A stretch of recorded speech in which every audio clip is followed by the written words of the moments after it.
Hello guys, welcome back to my YouTube channel. तो कैसे आप सब। तो आज की इस वीडियो में मैं आपका स्वागत करता हूँ। ये वीडियो है सोलो लिविंग सीजन 3 के 3 एपिसोड के बारे में, क्योंकि हमने तो पहली 2 एपिसोड कवर कर चुके हैं। एक पहला एपिसोड और दो दूसरा एपिसोड। तो आज हम तीसरा एपिसोड कवर करेंगे, ठीक है। तो अगर आप चैनल पे नए तो चैनल को सब्सक्राइब कर लीजिए और वीडियो एक प्यारा सा लाइक कर दीजिए, ठीक है। और वीडियो के लास्ट तक देखिए क्या क्या होता है सीजन 3 के एपिसोड में। Solo Leveling season 3 episode 3 start होता है और हमें दिखता है कि जिन्वो काइजल पे सवार होकर जिन्हा के स्कूल की तरफ निकल चुका था काफी तेजी में। इधर जिन्हा पे एक मॉन्स्टर अटैक करने वाला था, लेकिन तभी उसके अंदर से जिन्वो का शैडो सोल्जर निकल के आ जाता है और एक जबरदस्त पंच मार के उस मॉन्स्टर को स्कूल से बाहर फेंक देता है। फिर जिन्हा के अंदर से 2 और शैडो सोल्जर निकल के आ जाते हैं उसको प्रोटेक्ट करने के लिए, और बाकी बचे मॉन्स्टर्स को भी काफी आसानी से मार देते हैं। वहाँ खड़े सभी स्टूडेंट शॉक हो गए थे। उन्हें लग रहा था कि मॉन्स्टर ही मॉन्स्टर से फाइट कर रहे हैं। जिन्हा भी शॉक थी, उसे लग रहा था कि जिन्वो वहां आ गया है। इसके बाद हमें दिखता है कि डंजन का गेट अब पूरी तरीके से खुल चुका था और हमें उस डंजन का बॉस दिखता है, जिसे कुछ मॉन्स्टर ये बता रहे होते हैं कि कुछ हाई ऑर्क मॉन्स्टर इंसानों की हेल्प कर रहे हैं। मतलब वो जिन्वो के शैडो सोल्जर के बारे में बात कर रहे थे। ये सुन के बॉस बोलता है, तुम लोग सिर्फ 3 हाई ऑर्क मॉन्स्टर्स को भी डिफीट नहीं कर पा रहे हो और खुद को हाई ऑर्क वॉरियर बोलते हो। फिर वो अपनी तलवार निकालता है और बोलता है, ले चलो मुझे उनके पास। फिर सीन शिफ्ट होता है और हमें वो ए रैंक डंजन दिखता है जहाँ जिन्वो ने बैरू को छोड़ के आया था पार्क के टीम को हेल्प करने के लिए। वहाँ बैरू और एंड सोल्जर मिलकर काफी बुरी तरीके से सारे मॉन्स्टर्स को मार रहे होते हैं, जिसे देख करके पार्क की टीम काफी ज्यादा डरी हुई थी। उन्हें लग रहा था कि कहीं शैडो सोल्जर का दिमाग न सटक जाए और हमें एनिमी समझ के अटैक न कर दे। वो लोग डिसाइड नहीं कर पा रहे थे कि ये रेड कंटिन्यू करनी चाहिए या छोड़ के भाग जाना चाहिए। लेकिन वो लोग रेड को छोड़ के भाग नहीं सकते थे, क्योंकि बाहर काफी सारे मीडिया और रिपोर्टर्स होते हैं। तो अगर बाहर गए तो उनसे डील करना पड़ेगा और उनकी गिल्ड की रेपुटेशन भी खराब होगी। इसीलिए वो लोग डिसाइड करते हैं कि कंटिन्यू करना चाहिए। आखिरकार ये बस कुछ समन्स ही तो हैं, हमें इनसे डरना नहीं चाहिए। तभी पार्क के सामने बैरू आ जाता है और वो एक मॉन्स्टर का सर काट के उसके पैरों के नीचे फेंक के चला जाता है। पार्क की लिटरली फट जाती है कुछ सेकंड्स के लिए। तभी बाकी हंटर्स भी वहां आ जाते हैं और पार्क से पूछते हैं, तुम ठीक हो ना, और पूछते हैं कि क्या हमें इन एंड्स को फॉलो करना चाहिए या नहीं। जिसपे पार्क बोलता है कि पहले ये देखो तुम लोग, उसने जो सर लाके दिया है वो एक हाई रैंक नाइट का था, जिसे हमें मारने में काफी परेशानी होती, लेकिन उसने 1 सेकंड में ही मार दिया। और पार्क बताता है कि हाई रैंक मॉन्स्टर्स के अंदर मैजिक कोर निकलता है और वो काफी एक्सपेंसिव होता है और हमें ये बिना किसी मेहनत के मिलने वाला है, वो भी बहुत सारा। तो क्या अब भी तुम लोग इस रेड को छोड़कर जाना चाहते हो? वो इतना बोल ही रहा होता है कि बाकी हंटर्स पार्क को वहीं छोड़ के शैडो सोल्जर को फॉलो करने लगते हैं बिना किसी ऑर्डर के, और उल्टा पार्क को बोलते हैं, आप उधर क्या कर रहे हो गिल्ड मास्टर, जल्दी चलिए वरना पीछे रह जाओगे।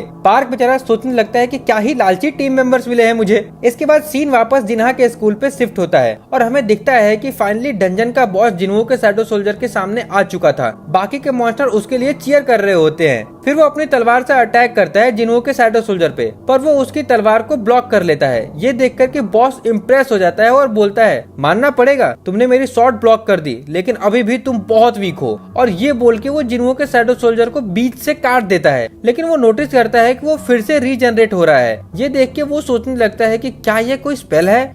फिर वो बार बार उन लोगों को काट रहा था, लेकिन वो हर बार रीजनरेट होते जा रहे थे। वो बॉस उनको हजारों बार काट चुका था, पर वो हर बार रीजनरेट होते जा रहे थे। हमें दिखता है कि उसके माइंड में बार बार ह्यूमंस को मारने का कमांड मिल रहा होता है, लेकिन वो इन मॉन्स्टर्स में ही उलझा हुआ था। वो काफी ज्यादा इरिटेट हो चुका था। उसके माइंड में जो आवाज चल रही होती है उनसे उसका सर फटा जा रहा था। वो सोचता है कि मुझे जल्दी से ये फाइट खत्म करनी होगी। तभी उसे समझ में आ जाता है कि ये लोग मैजिक से कंट्रोल किए जा रहे हैं, तो क्यों ना मैं इन्हें जो कंट्रोल कर रहा है उसको ही मार दूं। फिर ये लोग अपने आप ही मर जाएंगे। और वो जिन्हा की तरफ अटैक करने के लिए बढ़ता है, लेकिन जिन्वो के शैडो सोल्जर उसे घेर लेते हैं। तो वो बॉस अपने ऑर्क्स को ऑर्डर देता है कि उन शैडो सोल्जर पे कंटिन्यू अटैक करने के लिए, क्योंकि जब वो रीजनरेट होते हैं तब वो पावरलेस होते हैं। जिसके बाद सारे हाई ऑर्क्स मिलके उन तीनों शैडो सोल्जर को घेर के अटैक करने लगते हैं, जिसकी वजह से वो लोग उनसे फाइट करने में बिजी हो जाते हैं। और वो बॉस मॉन्स्टर इसका फायदा उठा के जिन्हा पे अटैक कर देता है और उसका सर पकड़ के उसे उठा लेता है और बोलता है, तुम ही इन ऑर्क्स को कंट्रोल कर रही हो ना, मैं तुम्हारे अंदर मैजिक सेंस कर सकता हूँ। और जिन्हा को मारने ही वाला होता है तभी उसे एक स्ट्रॉन्ग ऑरा फील होता है जो उसकी तरफ काफी तेजी से आ रही होती है। वो इतना ज्यादा स्ट्रॉन्ग ऑरा था कि उस बॉस मॉन्स्टर तक के हाथ पैर कांपने लगते हैं और वो जिन्हा को छोड़ देता है। वो आसमान में देखता है कि उसकी तरफ कुछ आ रहा है, वो भी काफी गुस्से में। उसके बाद वहाँ एक जोरदार धमाका होता है जिसकी वजह से वहाँ चारों तरफ स्मोक फैल जाता है और तभी जिन्हा नोटिस करती है कि उसके सर पे किसी का हाथ है और वो सर उठा के ऊपर देखती है तो जिन्वो होता है। जो उससे बोलता है तुम अब सेफ हो।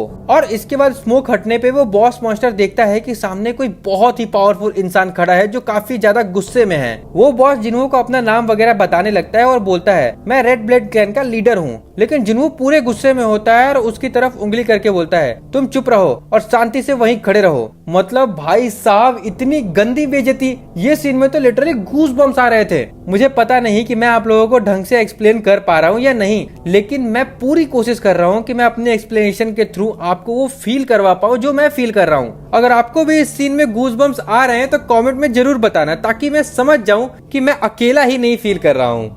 खैर इसके बाद जिन्हो जाके जिन्हा को हक करता है और बोलता है सॉरी मुझे लेट हो गया आने में, लेकिन अब मैं तुम्हें कुछ भी नहीं होने दूंगा। जिन्हा भी जिन्हो को पकड़ के रोने लगती है। जिन्हा को रोते देख करके जिन्हो और ज्यादा गुस्से में आ जाता है। वो इग्रिस को बुला के बोलता है तुम थोड़ी देर जिन्हा का ख्याल रखना। फिर जिन्हो अपने कुछ और शैडो सोल्जर को समन करता है और उनको बोलता है कि बाकी स्टूडेंट्स को भी स्कूल से बाहर ले जाओ। इसी बीच उनमें से एक मॉन्स्टर आगे बढ़ने की कोशिश करता है अटैक करने के लिए, लेकिन जिन्हो पूरे गुस्से में उनकी तरफ देख के बोलता है कोई अपनी जगह से नहीं हिलेगा।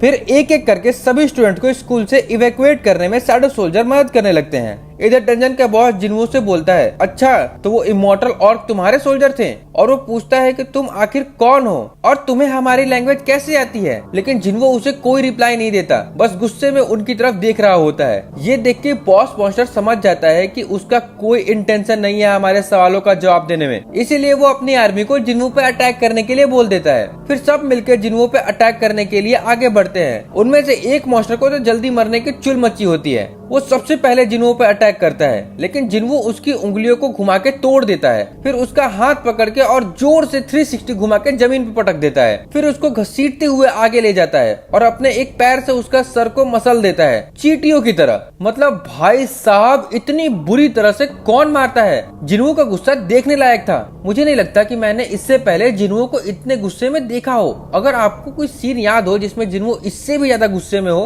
तो कमेंट में जरूर बताना। खैर इसके बाद तो बाकी मॉन्स्टर्स की तो फट जाती है ये देख के, लेकिन फिर भी वो लोग एक साथ मिलकर अटैक करते हैं। लेकिन बस एक सेकंड में, सिर्फ एक सेकंड में जिन्हो उन सब का काम तमाम कर देता है और अब सारे मॉन्स्टर मर चुके होते हैं सिर्फ बॉस को छोड़ के। ये सब कुछ इतना फास्ट होता है कि बॉस भी कंफ्यूज हो जाता है। आखिर ये बंदा एक सेकंड में मेरी पूरी आर्मी को कैसे मार सकता है। उसकी तो फटके 4 हो जाती है। फिर जिन्हो बिना टाइम वेस्ट किए बॉस मॉन्स्टर का सर पकड़ के उसे दीवार में दे मारता है और गुस्से में पूछता है तुम लोग आखिर क्यों इंसानों को मारते फिरते हो, आखिर क्या मिलता है तुम्हें उन्हें मार के। जिसपे मॉन्स्टर बोलता है हमारे दिमाग में कंटिन्यूअसली आवाज आती है जो इंसानों को मारने के लिए कहती है। तो जिन्हो बोलता है अच्छा अगर ऐसा है तो फिर मुझे देखकर आवाज नहीं आती क्या। लेकिन उस मॉन्स्टर की सारी हेकड़ी निकल गई होती है। वो बोलता है कि मुझे माफ कर दो, लेकिन जिन्हो गुस्से में बोलता है मेरे सवालों का जवाब दो पहले, क्या तुम्हें मुझे मारने के लिए आवाज नहीं कहती। लेकिन वो बस बार बार बोल रहा होता है कि मुझे माफ कर दो।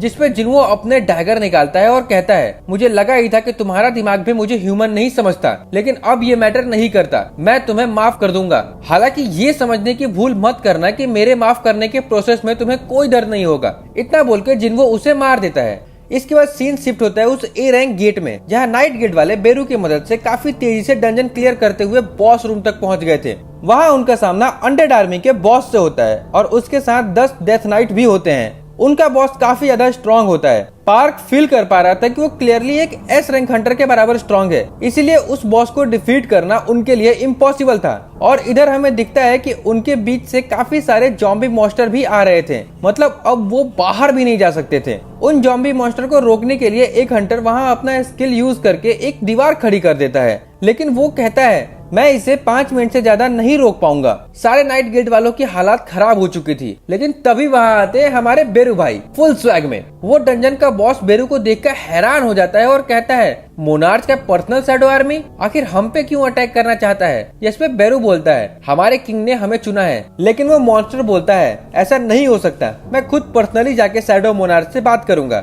लेकिन बेरू उसकी बातों को इग्नोर करके सीधा अटैक कर देता है और अपना एक हाथ उसके चेस्ट में घुसा देता है और बोलता है तुम जिंदा रहोगे तब तो बोलोगे।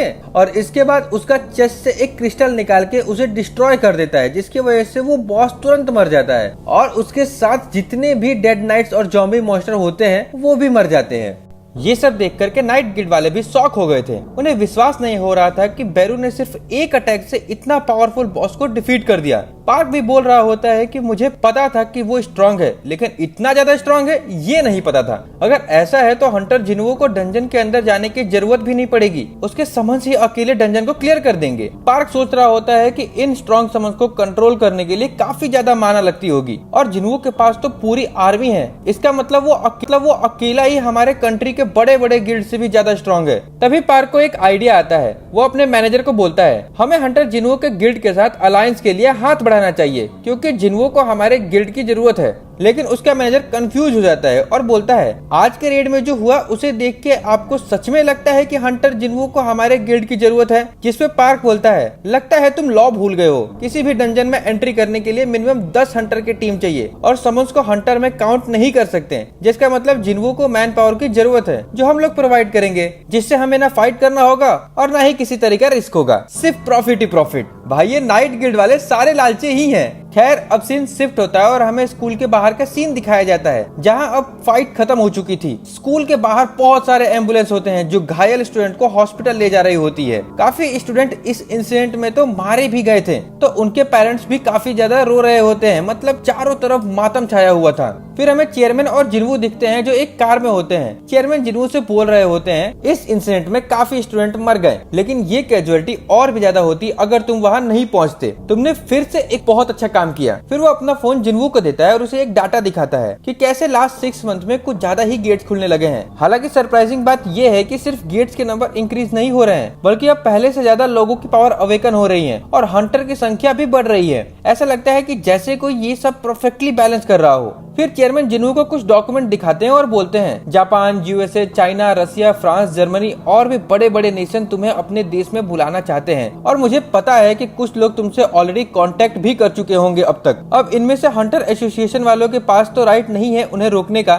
लेकिन क्या तुम प्लीज मुझे इतना बता सकते हो कि तुम साउथ कोरिया को छोड़ के तो नहीं जाओगे? क्योंकि तुम जैसे टैलेंटेड हंटर को साउथ कोरिया लूज नहीं कर सकता। हमारे पास वैसे ही हंटर्स की कमी है और अब तो गेट्स भी पहले से ज्यादा खुलने लगे हैं। जिस पे जिन्वो बोलता है, ठीक है, लेकिन मेरी एक कंडीशन है, क्या आप मुझे हाई रैंक डंजन गेट्स में अकेले जाने की परमिशन दोगे? जिस पे चेयरमैन शॉक हो जाता है और बोलता है, तुम चाहते हो कि किसी भी डंजन में एंट्री करने के लिए मिनिमम बंदों की रिक्वायरमेंट हटा दो सिर्फ तुम्हारे लिए? जिन्वो बोलता है, हाँ, क्या ये पॉसिबल हो सकता है? जिस पे चेयरमैन बोलता है, ये इम्पॉसिबल भी नहीं है, मुझे बस थोड़ा टाइम दो तुम। उसके बाद जिन्वो कार से निकल के चला जाता है। इधर हमें जिन्वो दिखाई देता है जो ए रैंक हंटर से कॉल पे बात कर रहा होता है और उसे आज इन गिल्ड में ज्वाइन करने के लिए बोल रहा था। वो हंटर एक्चुअली जिन्हो की कजन होती है और वो एक सेलिब्रिटी थी और बहुत पॉपुलर थी, इसीलिए उसे डंजन रेड्स में कोई इंटरेस्ट नहीं था। फिर भी जिन्हो बोलता है, एक बार तुम हमारे ऑफिस में आके हमारे गिल्ड मास्टर से बात कर लो बस। इसके बाद वो ऑफिस में आ जाती है और जिन्हो उसे जिन्वो से मिलवाता है। इसके बाद वो शॉक हो जाती है और बोलने लगती है कि तुमने पहले क्यों नहीं बताया कि ये हंटर सिंह जिन्वो का गिल्ड है? मुझे विश्वास नहीं हो रहा है कि मेरे सामने हंटर जिन्वो है।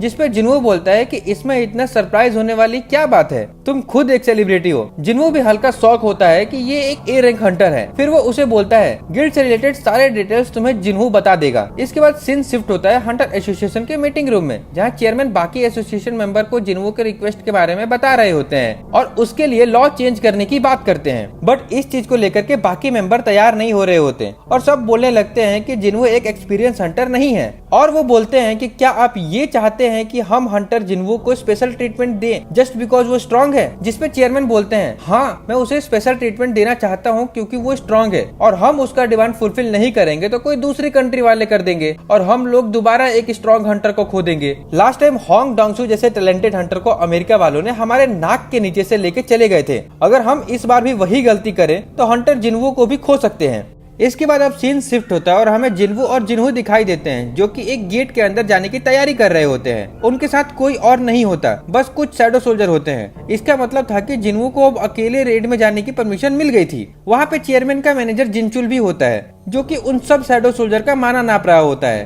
और उसे पता चलता है कि उसके सारे शैडो सोल्जर बी रैंक या उससे ऊपर हैं, जो कि किसी भी रेड में एंट्री करने की रिक्वायरमेंट को इजीली फुलफिल कर रहे थे। फिर हमें पता चलता है कि रेड में जिनचुल भी उनके साथ जाने वाला था क्योंकि ये चेयरमैन का ऑर्डर था। वो ये कंफर्म करना चाहता था कि जिन्वो का रेड सच में सेफ होता है और क्या उसे किसी हंटर की सच में जरूरत नहीं है, मतलब क्या वो अकेले ही काफी है या नहीं। जिन्वो बोलता है, ठीक है, मुझे कोई दिक्कत नहीं है। फिर हमें कुछ टाइम बाद डंजन के अंदर का सीन दिखाया जाता है जहाँ जिनचुल अंदर हंटर की फाइट देख करके हक्का बक्का रह जाता है। उसका दिमाग प्रोसेस नहीं कर पा रहा था कि ये सब चीजें पॉसिबल कैसे हैं, आखिर कोई इतना स्ट्रॉन्ग कैसे हो सकता है। और ये सब वो जिन्वू के शैडो सोल्जर को फाइट करते हुए देख रहा होता है। जिन्वू ने तो अब तक कुछ भी नहीं किया था, उसके शैडो सोल्जर ही सारे मॉन्स्टर को मार रहे थे। जिन्वू को तो एक उंगली उठाने तक की जरूरत नहीं पड़ी थी। इसके बाद हमें दिखता है कि कुछ एंट सोल्जर मरे हुए मॉन्स्टर्स को खा रहे होते हैं। जिन्वू उन्हें किक मारता है और बोलता है, ये क्या कर रहे हो, तुम्हें पता भी है कि इसके अंदर के मैजिक क्रिस्टल कितना कीमती होते हैं। फिर हमें दिखता है कि जिन्वू के कुछ शैडो सोल्जर माइनिंग का काम भी कर रहे होते हैं लगे हाथ। जिनचुल तो ये सब देख करके काफी ज्यादा शॉक हो जाता है,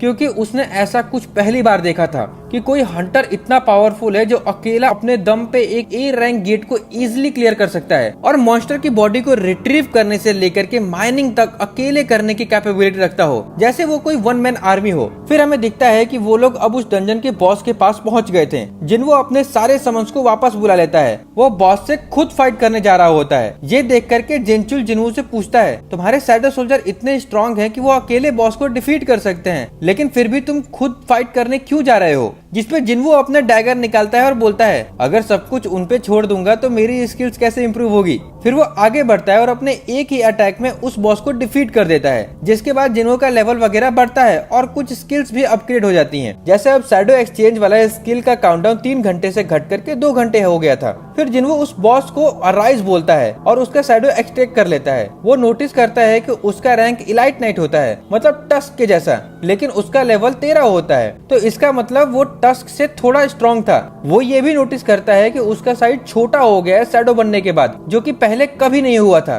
फिर वो उसका नाम जीमा रखता है और फिर उस डंजन से निकलने की तैयारी करने लगता है। इसके बाद हमें दिखता है कि गेट के बाहर बहुत सारे मीडिया वाले होते हैं। वो लोग देखते हैं कि गेट से कोई मॉन्स्टर बाहर आ रहा है। हमें दिखता है कि वो और कोई नहीं टस्क होता है, जो कि उस डंजन के बॉस मॉन्स्टर की डेड बॉडी लेकर के आ रहा होता है। लेकिन जैसे ही वो बाहर आता है, मीडिया वाले फोटो लेना शुरू कर देते हैं और टस्क भी स्माइल करके पोज वगैरह देने लगता है। इसके बाद हमें दिखता है कि जिनचुल ये सारी रिपोर्ट जाके चेयरमैन को दे रहा होता है। उसकी हालत पूरी खराब हो चुकी थी, मतलब उसने एक दिन में इतना सब कुछ देख लिया था जो आज तक उसने अपनी पूरी जिंदगी में नहीं देखा था। चेयरमैन भी शॉक हो जाते हैं ये सुन के और बोलते हैं, मैं समझ सकता हूँ तुम्हारा लेवल का कोई हंटर भी ये सब देख के सरप्राइज ही होता। इस पे जिनचुल बोलता है, सर मैंने जो अभी अभी देखा है वो रेड नहीं था, बल्कि वो एक वन साइडेड स्लॉटर था।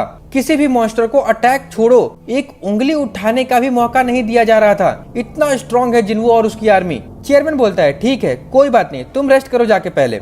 फिर हमें दिखता है कि चेयरमैन भी स्माइल कर रहे होते हैं जिन्वू के बारे में सोच के कि हमारा डिसीजन गलत नहीं था। जिन्वू खुद में ही एक गिल्ड है और वो सोच रहे होते हैं कि अब बहुत जल्दी वो कोरिया नहीं वर्ल्ड का नंबर 1 हंटर बन सकता है। तभी सीन शिफ्ट होता है जापान के टोक्यो में, जहाँ सभी लोग आसमान की तरफ देख रहे होते हैं और हमें दिखता है कि आसमान में एक बहुत ही ज्यादा बड़ा गेट ओपन हुआ है अभी अभी, जो कि पूरे टोक्यो को घेर रखा है। आज तक इतना बड़ा गेट किसी ने नहीं देखा था। सब लोग बातें कर रहे होते हैं कि क्या ये सच में कोई गेट है या दुनिया का अंत। और इसी के साथ ये एपिसोड यहीं पे खत्म हो जाता है। तो गाइस आपने पूरे वीडियो देख लिया, तो आप बताइए को क्या अच्छा लगा इसमें। यार मुझे तो बहुत अच्छा लगा। मुझे पता है सोलो लिविंग के सारे एपिसोड्स बहुत पसंद है। मैं मतलब सीजन 2 मैंने 2-3 बार देख लिया सीजन 2, और यार सीजन 3 भी आने वाला है अगले साल। तो मुझे तो उसका बहुत मतलब बेसब्री से इंतजार है जब वो एनिमेशंस में आएगा। ये तो मैं आपको एक्सप्लेन कर दे रहा हूँ, एक्सप्लेनेशन जो वीडियोस पे रिएक्ट कर दे रहा हूँ, लेकिन वो आएंगे यार, मतलब वो जब आएगा मतलब कहीं थिएटर में लग जाएगा। तुम समझ सकते हो कितने ज्यादा सोलो लिविंग वाले फैन निकलेंगे। सबको जो एनीमे देखता है ना, उसे बस सोलो लिविंग पसंद है, मतलब मेरे हिसाब से। मुझे तो पर्सनली सोलो लिविंग बहुत पसंद है। ठीक है, तो ये वीडियो आज बहुत लंबी हो गई, तो बिना किसी देरी वीडियो यहीं खत्म करते हैं। तो आपको मिलते हैं हम अगले एपिसोड में। ठीक है, तो अभी के लिए बाय बाय।